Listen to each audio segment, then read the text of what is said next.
और बोलना नहीं चाहता कि हमेशा कि ये मोदी साहब झूठों के सरदार हैं। तो ये झूठों के सरदार हर जगह जाके झूठ बातें बोल के वोट खींचने का वो सोच। कांग्रेस के राष्ट्रीय अध्यक्ष मल्लिकार्जुन खड़गे ने कहा है कि मैं बोलना नहीं चाहता लेकिन बोलना पड़ता है। पीएम मोदी झूठों के सरदार हैं। केंद्र में 11 साल से प्रधानमंत्री हैं और राज्य में 20 सालों से उनकी सरकार है, लेकिन शिक्षा रोजगार की बात करने के बजाय जंगल राज की बात करते हैं। उनके 2 करोड़ नौकरी देने के वादे सहित तमाम वादों पर वो विफल साबित हुए हैं। तो इसीलिए मैं मोदी के बारे में ये बोलना पड़ा। अगर वो सिर्फ बिहार के चुनाव के बारे में अगर बोलते, मैं वही बातें बोलता। अब वो पुरानी अपनी बात भूल गए, कांग्रेस की बातें ही करते हैं। अभी डिमोनेटाइजेशन भूल गए, काला धन लाने का भूल गए, 2 करोड़ नौकरी देने का भूल गए, एमएसपी भूल गए। ये सब झूठे वायदे उन्होंने पहले जो किए थे उसको ही वो कर नहीं पाए। और आज फिर मैं पेपर में भी पढ़ा, कल वो भाषण में भी बोले, हम 1 करोड़ नौकरियां देंगे। 2 करोड़ नौकरी हर साल देने का वायदा भी तो आपने पूरा नहीं किया। 11 साल प्राइम मिनिस्टर रहे, 20 साल नीतीश साहब रहे, आप दोनों मिलके यहाँ पर हुकूमत किए, आपको देने का नहीं हुआ, फिर आप झूठा वायदा करते। इसीलिए मैं बहुत बार बोला हूँ कि मैं बोलना नहीं चाहता कि हमेशा कि ये मोदी साहब झूठों के सरदार हैं। तो ये झूठों के सरदार हर जगह जाके झूठ बातें बोल के वोट खींचने का वो सोचते हैं। तो लोग आज विचार कर रहे हैं। पहले भी इन्होंने वैसा ही किया था पार्लियामेंट इलेक्शन में। अब की बार 400 और यहाँ पे अभी वही बोल रहे हैं कि अब की बार 175 का 2/3 लाएंगे। जिस वक्त तुम खुद प्रधानमंत्री होते उस वक्त प्रचार करें, तुम्हारे लिए ही मामूली मेजॉरिटी नहीं मिली, अब 2/3 कहाँ आने वाले हैं। तो ये हमेशा मोदी जी ये बातें कर रहे हैं, नहीं करते हैं। मुझे समझ में नहीं आता कि मोदी साहब क्या डिबेट और पार्लियामेंट इलेक्शन, पार्लियामेंट चुनाव की भाषा करते हैं, क्या बिहार के बारे में कुछ देने के लिए और यहाँ पर कुछ करने के लिए, कुछ डेवलपमेंट के लिए, कुछ एम्प्लॉयमेंट के लिए, कुछ महंगाई के बारे में, शिक्षा के बारे में, स्वास्थ्य के बारे में, घर के बारे में और एमएसपी के बारे में, ये बात करके मैं समझाता। लेकिन उन्होंने हर कॉर्पोरेशन इलेक्शन से लेकर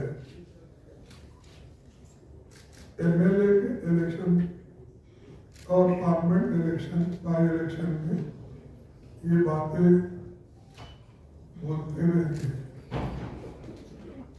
अरे आप इस देश के प्रधानमंत्री हो, इस देश को चलाने वाले हर जगह जाके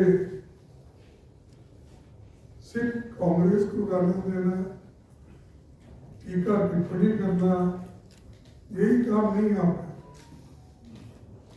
आप बताइए देश पूरा एम्प्लॉयमेंट कैसा जनरेट होता है, इन्वेस्टमेंट कैसी आती है बिहार में,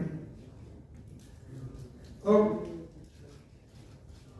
स्कूल कॉलेजेस में अच्छी पढ़ाई, नौकरी, अच्छे शिक्षक, प्राइमरी स्कूल से लेकर यूनिवर्सिटी तक आप दे सकेंगे, इसकी बात करो।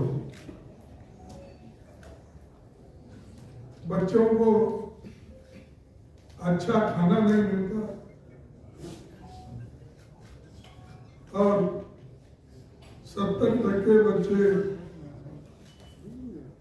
कुपोषण से आज पीड़ित है, उनकी बात करो, लेकिन वो ऊपर उठना नहीं चाहे और वो आके वहां रह के सिर्फ, मैं देखा टीवी पे आप तो देखते ही है, क्योंकि उनको अगर ज्यादा आप नहीं बताएंगे तो टीवी भी जरा बंद होती है, क्योंकि मजबूरी है मालिक की, आपकी नहीं। मालिक की मजबूरी है, अगर ज्यादा नहीं दिखा है, ज्यादा काउंटर करने के बाद भी अगर उनके शब्द नहीं आए तो नेचुरली वो सबको डराते धमकाते, एडवर्टाइजमेंट बंद कराते हैं, और उनके कोई और काम भी है तो उसको भी रोक लेंगे। 10 लाख 10,000 नीतीश जी ने 10,000 रुपए महिलाओं के खाते में डाली। डालने से मुझे वोट मिल रहा है ये समझ नहीं। अरे भाई, बिहार के लोग इतने होशियार है, तुम 10,000 तो छोड़ो, 10 लाख भी डालेंगे तो वो सोच के वोट डालेंगे। ऐसा नहीं है कि अब महिलाओं को 10,000 देने का अभी इनके दिमाग में है, क्या 20 साल उनके दिमाग में नहीं है? और 11 साल हमारे मोदी साहब के दिमाग में नहीं है? तो ये सब चुनावी घोषणाएं हैं। चुनाव में कभी भी कहीं भी जाते हैं तो बार बार कोई भाषण करते हैं। हम हर परिवार को एक सदस्य को रोजगार देने का वादा किए हैं, हम पूरी कोशिश करेंगे। उसके बाद महिलाओं को 2,500 प्रति माह देने का वायदा, उसको 3,000 रुपए 30,000 वार्षिक बनाते हैं। अब आपको मालूम है कि कर्नाटक में हम दे रहे हैं, अभी ऑलरेडी 44% मिल रहा है साथ।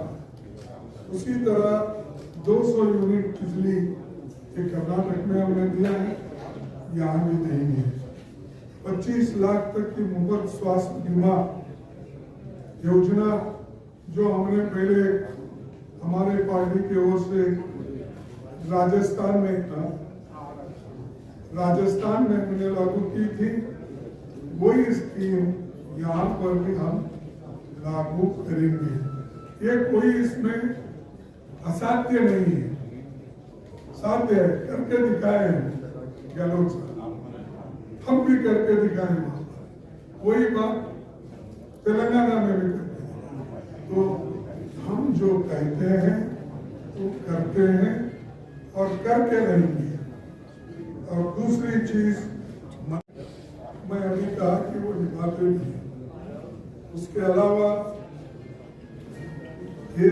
हम ये भी कोशिश करेंगे पलायन मुक्त बिहार का निर्माण और युवाओं के लिए बाल निःशुल्क खत्म, परीक्षा तक मुक्त यात्रा और बिहार के युवाओं का भविष्य संवारेंगे, उन्हें तरक्की के नए मौके देंगे और महिलाओं को स्वावलंबी बनाएंगे और बिहार को दोबारा उसका गौरव लौटाने की पूरी हम कोशिश करेंगे।